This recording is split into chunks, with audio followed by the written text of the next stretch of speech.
Let's talk about tracers. Tracers are a special type of bullet that have a pyrotechnic charge in the back. They usually have a tip painted either orange or red.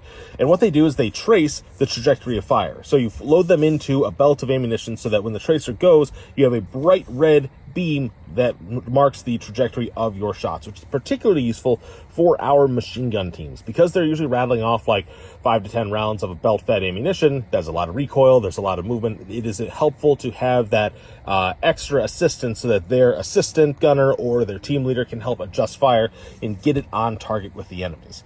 Now, the tracer doesn't just start right out of the muzzle glowing bright red. It actually takes about 50 to 100 meters to ignite. So there's a little bit of space, so it's not bright red in your face.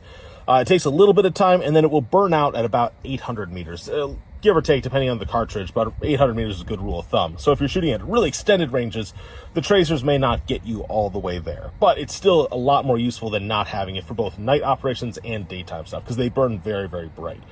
Very useful to have.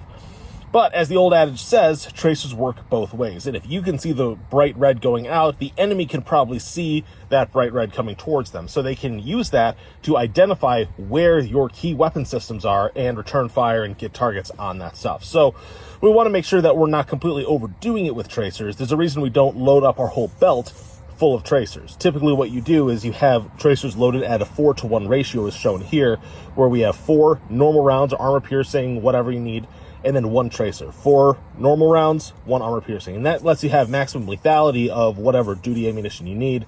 And then that 5th round is that tracer to help you spot your targets, right? So it lets you get, figure out where your rounds are going, but not every round is lit up. Usually in one belt, you're going to have, or one burst of fire, 5 to 10 rounds, you're going to have 1 or 2 shots that light up, which makes it a little bit harder for the enemy to identify where it is that you're shooting from, but gives you the ability to still spot your rounds as best you can. And of course, if you want to do it like full blackout, you can take out those tracers so that you're not giving your position away at all.